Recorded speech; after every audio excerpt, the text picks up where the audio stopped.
श्री जगद्गुरु श्री ज्ञानसंबंधदेशिक स्वामी वागीश सुंदर माणिक्यवाचक स्वामिनाम् अवतारभूत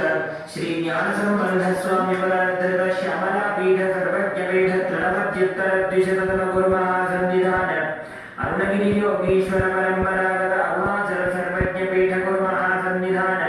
कैलास परंपरागत कांची कैलास सर्वज्ञ पीठ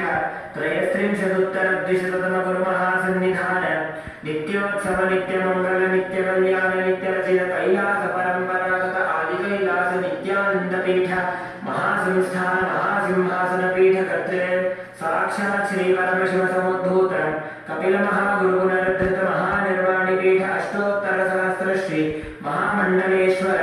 साक्षात् श्री परमशिव समुद्भूत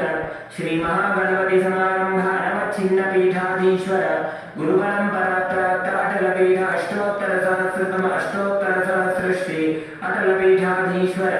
धर्म मुक्ति स्वर्गपुर स्वर्ण पीठ त्रयोविंश गुरुमहासन्निधान कैलास परंपरागत आदिपीठ सर्वज्ञ पीठ जगद्गुरु श्री कैलास पुनरुद्धारक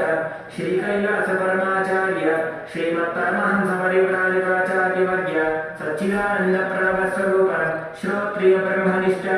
श्रीमज्जगद्गुरु श्रीलक्ष्मी भगवत् श्री नित्यानंद परमशिव श्री ज्ञान संबंध देशिक परमाचार्य स्वामीनां प्रीत्यर्थं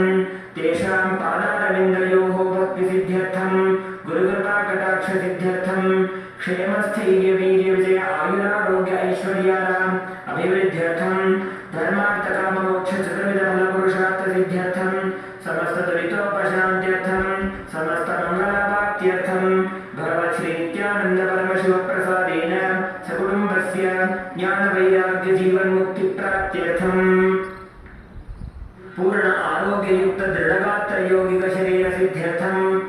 परमशिव शक्ति आविष्करणार्थं नित्यानंद योगाभ्यासं करिष्ये। Please wash your hands with the water. Om upasprishya